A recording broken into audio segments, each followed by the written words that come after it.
We thought we had seen it all, from mass murders, psychopaths, hooligans, and serial killers to even presidents. Cops have been on a roll arresting people of all types, but have seen cases where they arrest FBI agents. Were they rightly arrested?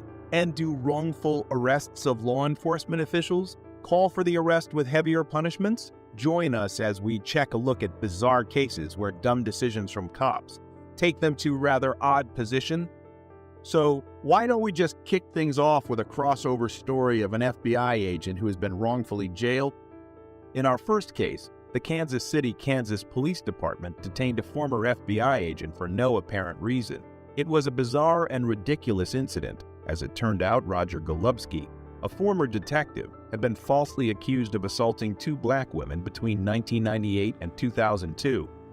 There have been 2 accusations, to be exact. The real question is, however, how did the Kansas City police force allow him to get away with it for so long? Roger Golubski's unsolved case was discovered by the FBI while it was looking into the Kansas City Police Department's behavior. The former detective had a history of sexually assaulting women over the course of his 35-year career as a police officer and had been trading drugs for information. Lamonte McIntyre, a young black man, was accused of committing a double homicide by Golubski during his time as a police officer. McIntyre was ultimately freed after serving 24 years in prison without proper cause as a result. Golubski was taken into custody by the FBI on suspicion of 6 counts of sexually assaulting 2 black women. He has since entered a not guilty plea. Despite the jury rejecting his lawyer's request for release on medical grounds, he was kept in custody for routine medical examination. Black woman Rhonda Tribute, whose corpse was discovered in 1998, was one of Golubski's informants.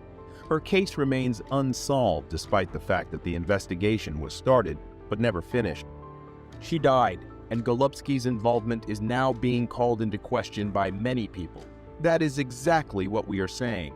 Many civil rights advocates across the nation have praised the arrest of Golubski, but it also raises serious questions about police behavior and the abuse of their authority.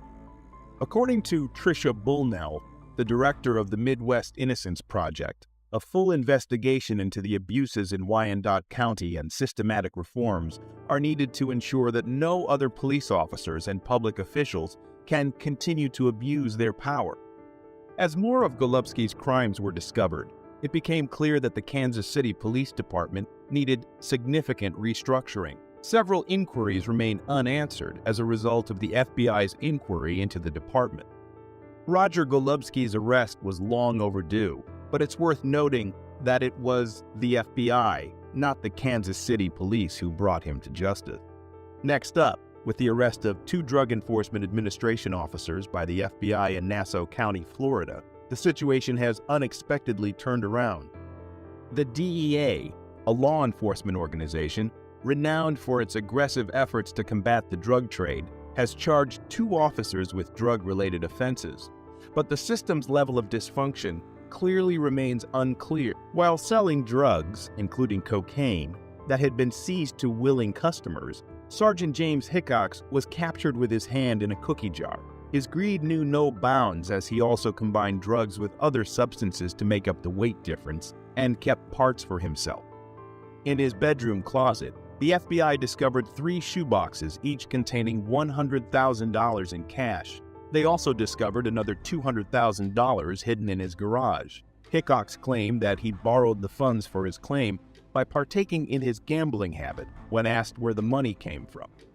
Hickox's actions have hurt the DEA's reputation and are obviously a breach of his obligations as a law enforcement officer. Joshua Erie, a highway inspector, had been covered in the same drugs that had to be seized, even going so far as to legally approve the prescription of 43 oxycodone pills. He purchased drugs from drug dealers.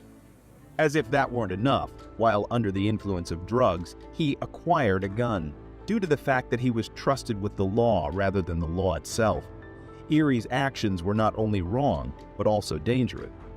The surprise arrest of these officers leaves the public wondering just how pervasive corruption is within law enforcement organizations. Sheriff Bill Leeper expressed his dissatisfaction by saying, "I think we need to make sure law enforcement personnel who violate the law are held accountable. When I learned of the accusations, I was shocked, let down, repulsed, and beyond angry. These incidents where the police ran into the FBI were some of the most shocking ones. We now look at our last and final case. A significant mishap that made headlines involved the case of mistaken identity between a Florida deputy and an FBI agent. When he received a call from a man claiming to be an FBI agent and asking to meet him in a nearby parking lot, Officer Gordon found himself in a precarious situation. This is a classic illustration of what can go wrong if a person doesn't confirm the identity of the person they're meeting, especially when speaking to a police officer. I do, but I don't understand what the problem is with your meeting me at the office. I'll talk to the U.S. Attorney's Office about it. Cut off the recording device now." "Okay, well, I will when I leave the area, sir." "Well, I will when I leave the area, sir." Asked the officer to turn off his recording device. Suspicions should have been aroused. However, Officer Gordon continued to record the conversation, a classic move. This was a wise decision as well, because it provided proof of what had happened, which, as you can probably guess, didn't turn out too well for Officer Gordon. Despite Agent Hatton's efforts to persuade Gordon that he was an FBI agent, the officer was skeptical and demanded to know how the agent obtained his phone number. Given the predicament the officer was in, it is not shocking that he requested assistance and handcuffed Agent Hatton. However, things started to spiral out of control. It got worse when Hatton shut the car door, especially considering how hot it was in Florida. It's fortunate that Agent Hatton's condition didn't worsen because Gordon made a bad choice in doing this. Concerns were raised by Officer Gordon regarding Agent Hatton's investigation into the actions of law enforcement agencies in North Florida. Agent Hatton's claims that he was an FBI agent may not have been taken seriously by the officer because he was aware of the widespread corruption within the police department and worried about being connected to it. Let's say his ego overcame him. The hour-long incident took place on December 20 in a parking lot off U.S. Highway 98 in the coastal fishing community, 45 miles southwest of Tallahassee. Due to the heat, Agent Hatton, who was shielded from the elements by a bulletproof vest and had limited access to air conditioning, started to experience health problems like nausea and suffocation. He, however, avoided a fatal situation by being taken to a nearby hospital, where he received treatment for dehydration and heat exhaustion before being released. What do you think of our list? Do you think there are more corrupt officials out there? Sound off in the comments below. And while you are at it, make sure to hit subscribe and leave a like for more such content. Thanks for watching. Ahmed Al-Manhali, a United Arab Emirates citizen, traveled to Avon, Ohio in June 2016 for medical treatment at the Cleveland Clinic. Upon arrival at the Fairland Inn and Suites, he was informed that the hotel was fully booked due to the Republican National Convention. Ahmed politely requested alternative accommodation options. While waiting in the lobby, a SWAT-style response occurred, with Avon officers arriving and detaining Ahmed, who was simply walking out of the hotel while on his phone. On the ground, no! Get on the ground! Get on the ground! Down! On the ground! Do it now! Get on your car. Down!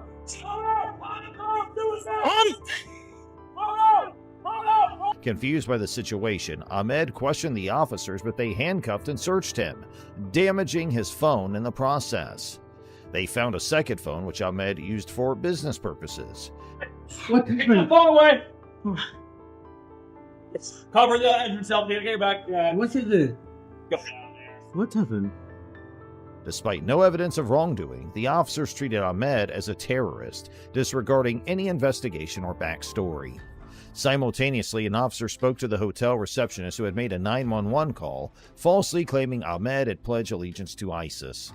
The officer soon realized it was a false alarm and called off the search. Meanwhile, Ahmed collapsed and passed out, prompting paramedics to administer aid and to take him to a nearby hospital.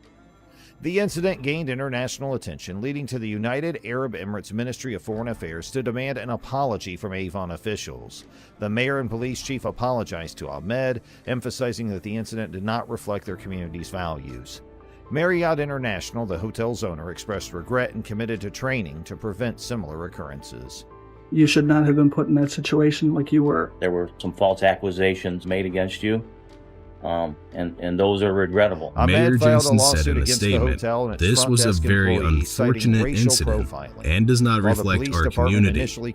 Avon is proud to welcome visitors from the United Arab Emirates and other countries who regularly come to Northern Ohio for tourism, business, medical care, or education." The settlement aimed to compensate Ahmed for physical, psychological, and financial damages.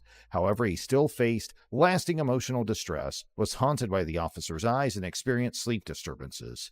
The incident highlighted the need for improved cultural understanding and sensitivity among law enforcement personnel. Here we have Brian Filipiak, a 47-year-old Washtenaw County Sheriff's Lieutenant, who was off duty when he got pulled over. Deputy Morrison, after stopping Lieutenant Filipiak, informed him about the reason for the traffic stop. Subsequently, Deputy Morrison inquired if Lieutenant Filipiak had consumed any alcoholic beverages that afternoon. In response, Lieutenant Filipiak acknowledged that he had indeed consumed a couple drinks.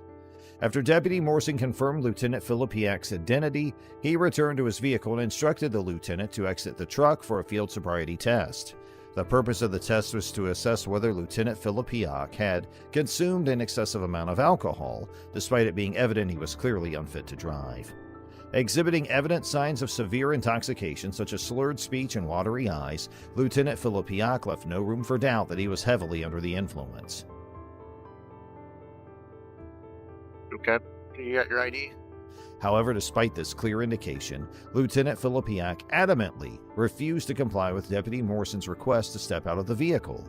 Instead, he insisted that Deputy Morrison should either allow him to return home or let him sleep it off on the side of the road. In response, Deputy Morrison firmly informed Lieutenant Filipiak that his options were limited and made it clear that he would not allow him to be released in his current condition. Multiple reckless driving calls about you. Okay? And then when I'm calling you, you're hitting the shoulder of the road. You been drinking? Okay. How many? Just a couple. Okay.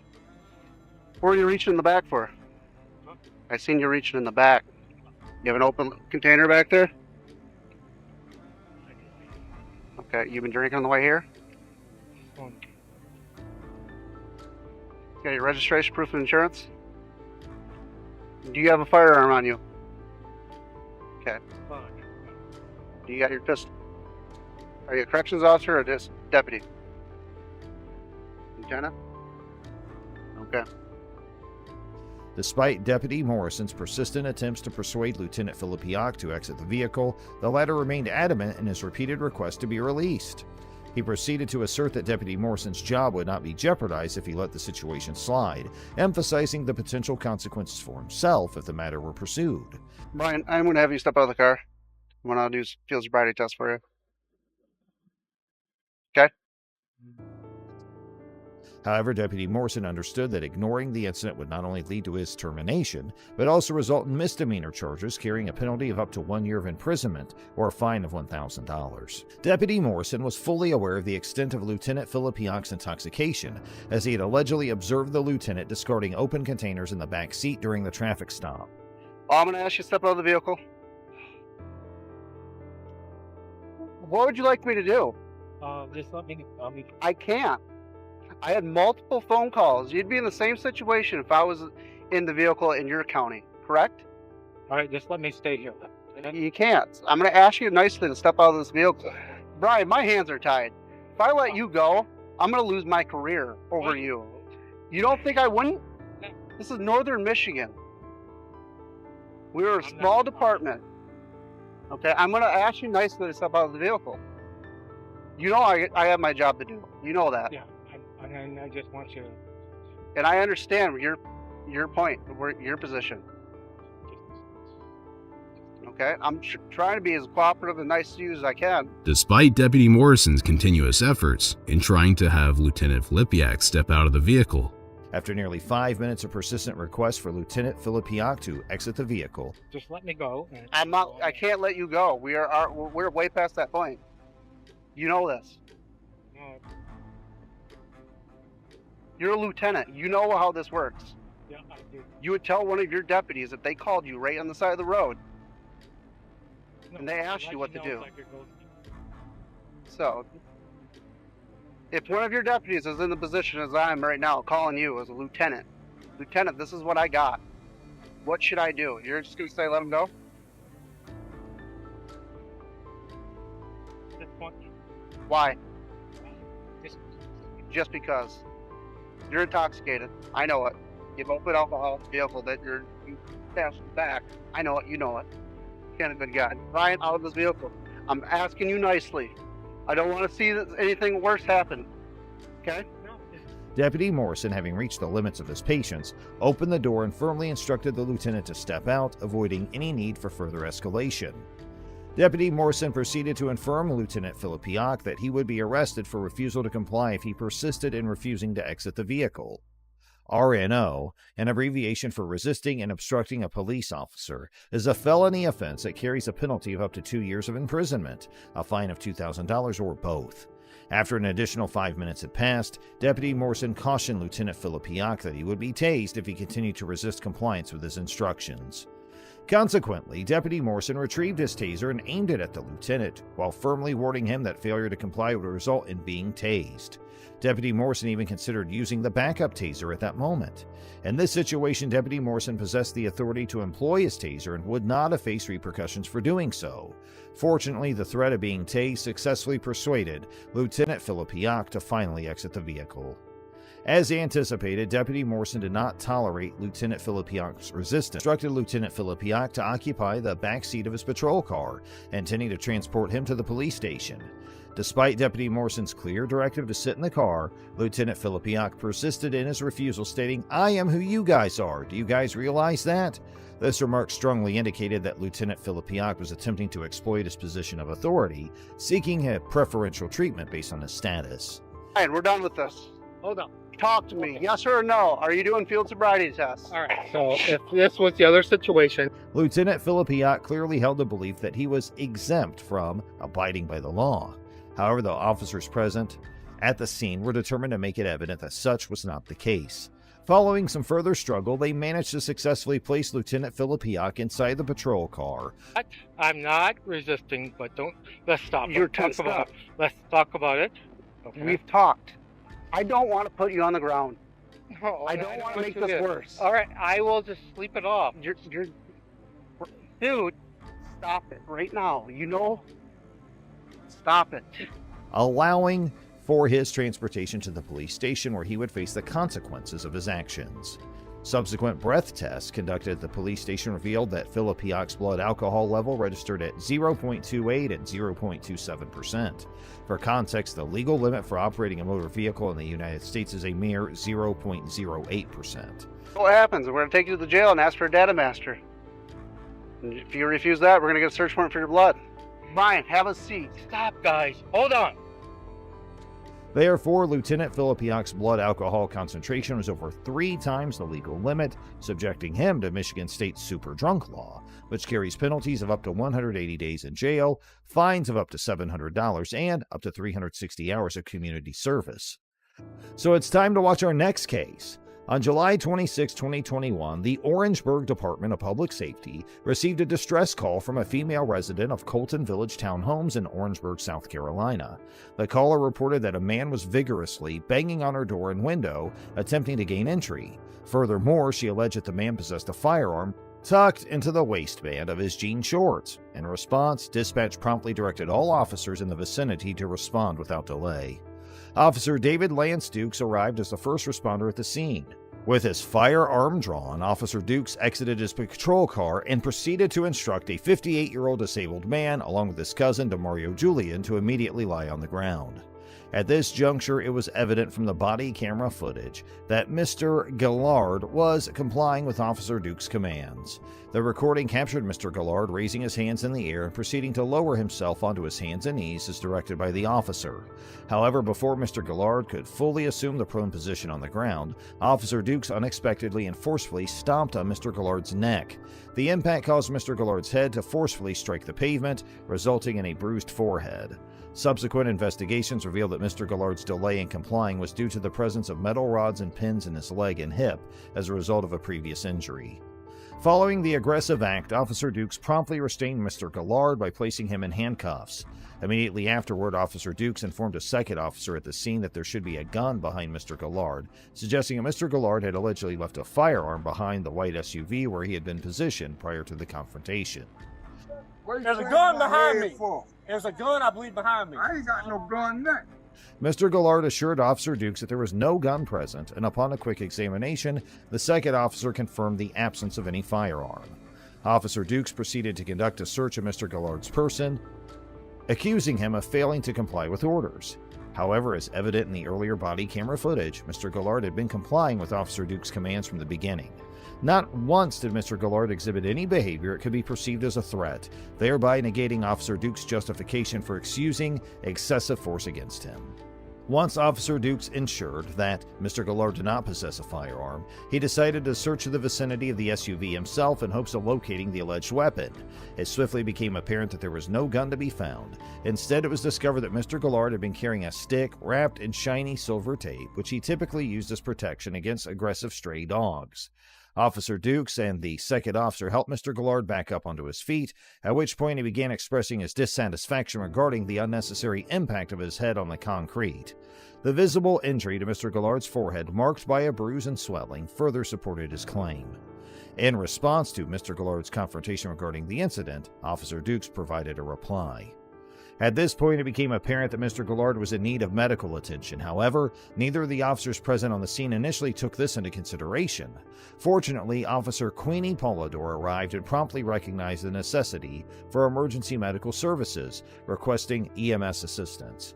As Mr. Gillard continued to express his grievances regarding the incident, Officer Dukes approached Officer Polidor and another responding officer to inform them about the situation. However, Officer Dukes' account was far from truthful. He claimed that when Mr. Gillard walked in front of the SUV, he believed Mr. Gillard was carrying a gun and repeatedly instructed him to drop it. Officer Dukes made further allegations claiming Mr. Gillard had his hands in his pockets and repeatedly ignored requests to show his hands. However, the body camera footage once again contradicted Officer Dukes' statements. He was in front of the car when I came up. He was walking like this. And I thought it was a gun at first. I said, drop the gun, drop the gun, drop the gun, drop the gun. I had him at gunpoint. Clearly showing Mr. Gillard complying with the orders by keeping his hands raised above his head.